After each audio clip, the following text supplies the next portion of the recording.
Drug maker Pfizer busy producing pediatric doses of its COVID-19 vaccine in preparation for that vaccine rollout.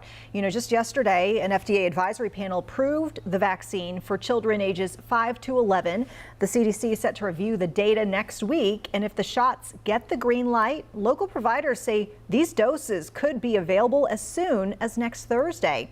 WCNC Charlotte's Chloe Leshner joins us live at StarMed in Northwest Charlotte. So Chloe, what are you hearing from parents? Hey Vanessa, we've been getting a mix of responses, some excitement and some people have concerns. And of course, just like with adults, there will be hesitancy. Some doctors think that's because people got so used to the idea that children really won't get that sick from COVID, but that's just not always the case. 5-year-old Lucy is too young to understand the impact of getting a COVID vaccine. But for her mom, her shot can't come soon enough. Every time she has a cold or a sniffle or a cough, I'm not going to be constantly worried that this is Delta, this is COVID. Who has she been around? Has she been around my parents? That will reduce, a lot of that anxiety for me. And Janelle Fauci is a doctor with Novant Health, but as a mom feels comfortable getting her daughter vaccinated when the FDA and CDC both give the green light. She pre-booked an appointment for November 8th. It just has to be a personal decision. You have to feel good about it.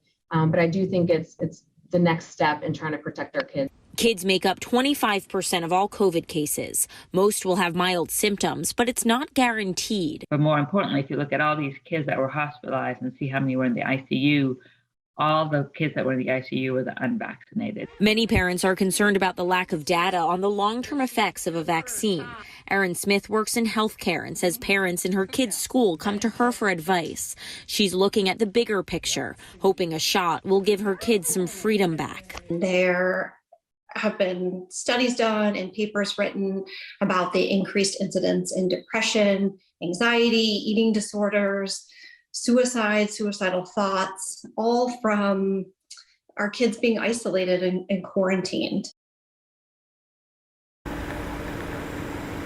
And doctors point out if you get immunity from a COVID infection, you likely infected other people too. They believe that getting this next population of people vaccinated could get us to herd immunity faster and with less people getting sick along the way. Live in Charlotte, Chloe Leshner, WCNC Charlotte. Chloe, thank you.